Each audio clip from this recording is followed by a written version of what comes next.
क्या कभी आपने सुना है कि महाकाल विश्वनाथ महादेव भी एकादशी व्रत करते हैं? क्या आपको पता है कि भोलेनाथ महादेव का एक ऐसा रहस्य, एक ऐसा प्राचीन को करने के बाद ही महादेव माता पार्वती को लेकर काशी विश्वनाथ आ पाए थे? नहीं तो चलिए आपको सनातन हिंदू धर्म की इस रहस्यमय एकादशी व्रत कथा के बारे में बताते हैं और चलिए जानते हैं इस अद्भुत व्रत के संबंध में और भी बहुत कुछ।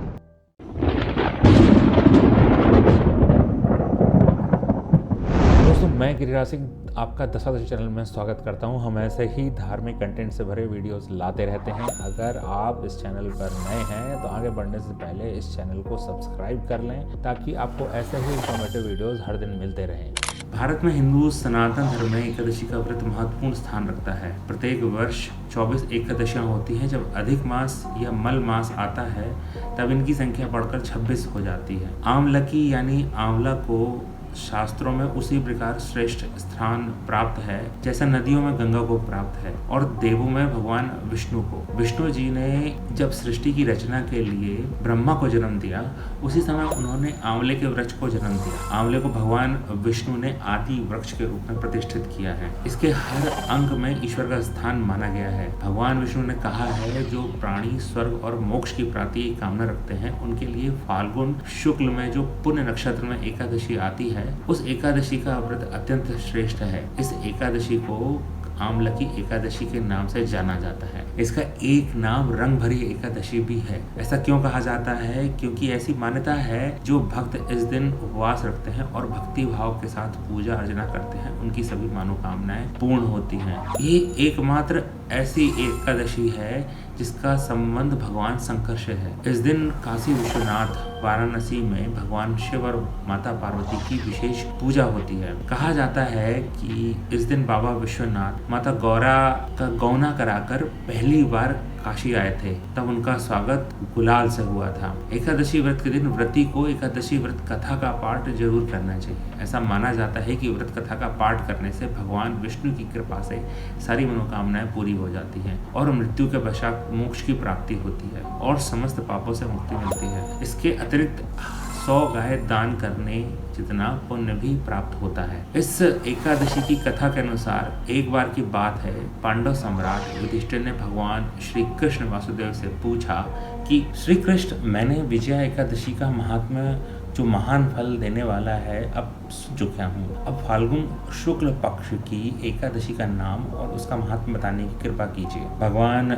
श्री कृष्ण बोले, हे महाभाग धर्मनंदन, सुनो, मैं तुम्हें उस समय का प्रसंग सुनाता हूँ जिसे राजा मांधाता के पूछने पर महात्मा वशिष्ठ ने कहा था। फाल्गुन शुक्ल पक्ष की एकादशी का नाम आमलकी है। इसका पवित्र व्रत विष्णु लोक की प्राप्ति कराने वाला है। इस कथा के अनुसार मांधाता श्री वशिष्ठ जी से पूछते हैं कि हे द्विजश्रेष्ठ, यह आमलकी कब उत्पन्न हुई, मुझे बताइए। ईश्वर वशिष्ठ जी ने कहा कि हे महाभाग, सुनो, पृथ्वी पर आमलकी की उत्पत्ति किस प्रकार हुई यह मैं बताता हूँ। आमलकी महान वृक्ष है जो सब पापों का नाश करने वाला है।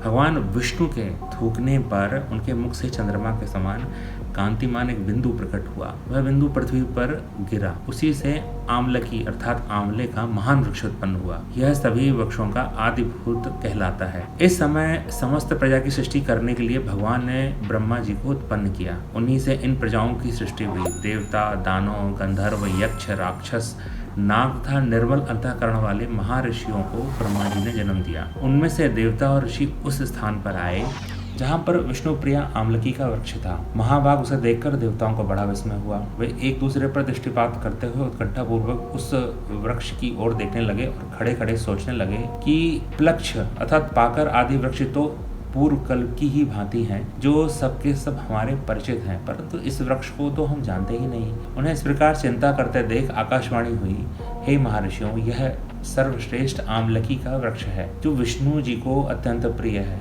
इसके स्मरण मात्र से गोदान का फल मिलता है। स्पर्श करने से इससे दूना और फल भक्षण करने से तिगुना पुण्य प्राप्त होता है। इसलिए सदा प्रयत्न पूर्वक आमलकी का सेवन करना चाहिए। यह सब पापों को हरने वाला वैष्णव वृक्ष कहा गया है। इसके मूल में विष्णु, इसके ऊपर ब्रह्मा, स्कंध में भगवान रुद्र, शाखाओं में मुनि, टहनियों में देवता, पत्तों में वसु, फूलों में मर्दगण, तथा फलों में समस्त प्रजापति वास करते हैं। आमलकी की सर्वदेवमयी बताई गई है, अतः विष्णु भक्त पुरुषों के लिए यह परम पूज्य है। ऋषि वशिष्ठ ने मानधाता को बोला, हम लोग आपको क्या समझें हे आकाशवाणी देव पुरुष, आप कौन हैं, देवता हैं या कोई और, हमें ठीक ठीक बताइए। इसके पश्चात आकाशवाणी हुई, जो संपूर्ण भूतों के कर्ता और समस्त भुवनों के सृष्टा हैं, जिन्हें विद्वान पुरुष की प्रखरता से देख पाते हैं, मैं वही सनातन विष्णु हूँ। देवादिदेव भगवान विष्णु का कथन सुनकर उन ब्रह्म कुमार महर्षियों के नेत्र आशा से चकित हो उठे। उन्हें बड़ा विस्मय हुआ। वे आदि अंत रहित भगवान की स्तुति करने लगे। ऋषिगण बोले, सर्वभूतों के आत्मभूत आत्मा एवं परमात्मा को नमस्कार है। अपनी महिमा से कभी च्युत न होने वाले अच्युत को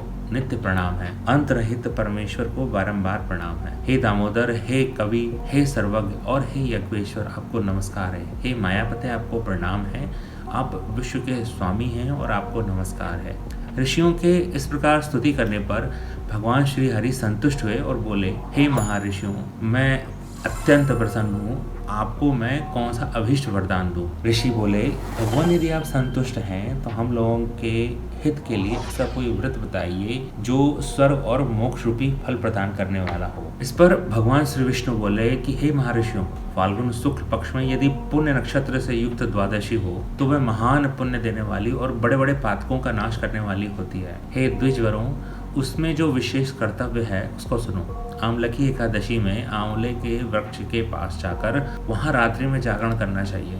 इससे मनुष्य सब पापों से छूट जाता और सहस्त्र गोदानों का फल प्राप्त करता है। हे विप्रगण, यह व्रतों में उत्तम व्रत है जिसे मैंने तुम लोगों को बताया है। ऋषि बोले, हे भगवान, इस व्रत की विधि बतलाइए और यह कैसे पूर्ण होता है, इसके देवता, नमस्कार और मंत्र कौन से बताए गए हैं, उस समय स्नान और दान कैसे किया जाता है, पूजन की कौन सी विधि है तथा उसके लिए क्या मंत्र हैं, इन सब बातों का यथार्थ रूप से वर्णन कीजिए। भगवान विष्णु ने कहा, हे द्विजवरों, इस व्रत की जो उत्तम विधि है उसको श्रवण करो। एकादशी को प्रातः काल दंत धावन करके ये संकल्प करें कि हे पुंडरीकाक्ष, हे अच्युत, मैं एकादशी को निराहार रहकर दूसरे दिन भोजन करूंगा, आप मुझे शरण में रखें। ऐसा व्रत लेने के बाद पतित, चोर, पाखंडी, दुराचारी, मर्यादा भंग करने वाला तथा गुरु पत्नीगामी मनुष्यों से वार्तालाप ना करें। अपने मन को वश में रखते हुए नदी में, पोखरे में, कुएं पर अथवा घर में ही स्नान करें।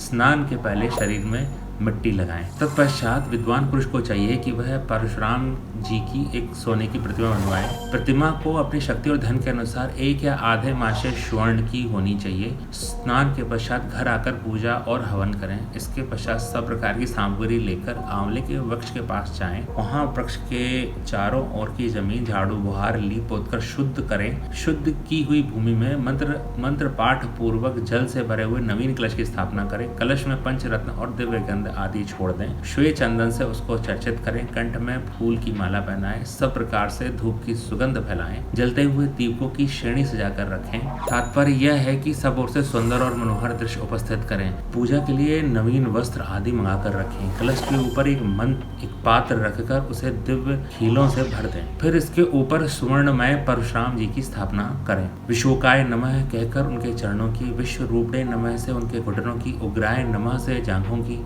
दामोदराय नमः से कटिभाग की, पद्मनाभाय नमः से उदर की, श्री वत्सधारणे नमः से वक्षस्थल की, चक्रणे नमः से बाईं बाह की, गदिने नमः से दक्षिणी बाह की, वैकुंठाय नमः से कंठ की, यज्ञमुखाय नमः से मुख की, विशोक निधये नमः से नासिका की, वासुदेवाय नमः से नेत्रों की, वामनाय नमः से ललाट की, सर्वात्मने नमः से संपूर्ण अंगों और मस्तक की पूजा करें। यही पूजा के मंत्र हैं। तदंतर भक्ति युक्त चित्त से शुद्ध फल के द्वारा देवादिदेव परशुराम जी को अर्घ्य प्रदान करें। तदंतर भक्ति युक्त चित्त से जागरण करें। नृत्य, संगीत, वाद्य, धार्मिक उपाख्यान तथा श्री विष्णु संबंधी कथा वार्ता आदि के द्वारा वह रात्रि व्यतीत करें। इसके बाद भगवान विष्णु के नाम ले लेकर आमलकी वृक्ष की परिक्रमा 108 या 28 बार करें। फिर सवेरा होने पर श्री हरि की आरती करें। ब्राह्मण की पूजा करके वहाँ की सब सामग्री उसे निवेदन कर दें। परशुराम जी का कलश, 2 वस्त्र आदि सभी वस्तुएं दान कर दें और यह भावना करें कि परशुराम जी के स्वरूप में भगवान विष्णु मुझ पर प्रसन्न हो। तत्पश्चात आमलकी का स्पर्श करके उसकी परीक्षण करें और स्नान करने के पश्चात विधिपूर्वक ब्राह्मणों को भोजन कराएं। तदंतर कुटुंबियों के साथ बैठकर स्वयं भी भोजन करें। ऐसा करने से जो पुण्य प्राप्त होता है वह सब बतलाता हूँ, सुनो।